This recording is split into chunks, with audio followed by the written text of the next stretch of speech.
நெல்லை வண்ணாரப்பேட்டையில் அரசு விரைவு போக்குவரத்து கழக பணிமனை முன்பு பேருந்துகளை மறித்து போராட்டத்தில் ஈடுபட்ட தொழிற்சங்க ஊழியர்களை போலீசார் கைது செய்தனர்.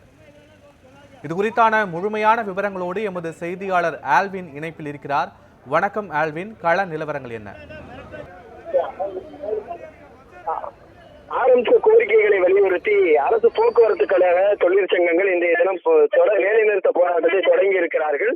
அந்த வகையில இன்று காலை முதலே தொழிற்சங்க ஊழியர்கள் பணிகளை புறக்கணித்து வேலைநிறுத்த போராட்டத்தில் ஈடுபட்டு வரக்கூடிய நிலையில திருநெல்வேலி வண்ணாரப்பேட்டையில் இருக்கக்கூடிய அரசு விரைவு போக்குவரத்து கழக பணிமனை முன்பாக அவர்கள் கண்டன ஆர்ப்பாட்டத்தில் ஈடுபட்டார்கள். திடீரென்று சாலை மறியலில் ஈடுபட்ட அவர்களை காவல்துறையினர் தற்போது கைது செய்திருக்கிறார்கள்.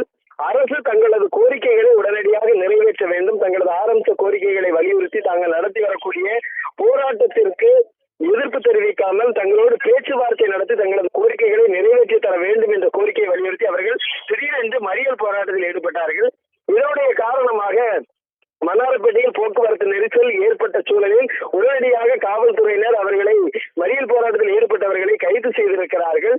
அதற்கு எதிர்ப்பு தெரிவித்து மற்ற தொழிற்சங்கத்தினர் தொடர்ந்து முழக்கங்களை எழுப்பி ஆர்ப்பாட்டத்தில் ஈடுபட்டதால் வண்ணாரப்பேட்டை அந்த அரசு போக்குவரத்து கழகத்தினுடைய பணிமனை முன்பு சிறிது நேரம் பரபரப்பான ஒரு சூழல் ஏற்பட்டது. எனினும் மறியல் போராட்டத்தில் ஈடுபட்ட அனைவரையும் காவல்துறையினர் தற்போது கைது செய்திருக்கிறார்கள். ஆரம்ப கோரிக்கைகளை வலியுறுத்தி தங்களது தொடர் வேலை நிறுத்தம் தொடரும் என்றும் தற்காலிக பேருந்து ஓட்டுநர்களை கொண்டு செயல்படுத்துவதால் விபத்துகள் ஏற்படுவதாகவும் அவர்கள் கூறி முழக்கங்களை எழுப்பி இந்த மறியல் போராட்டத்தில் ஈடுபட்டார்கள்.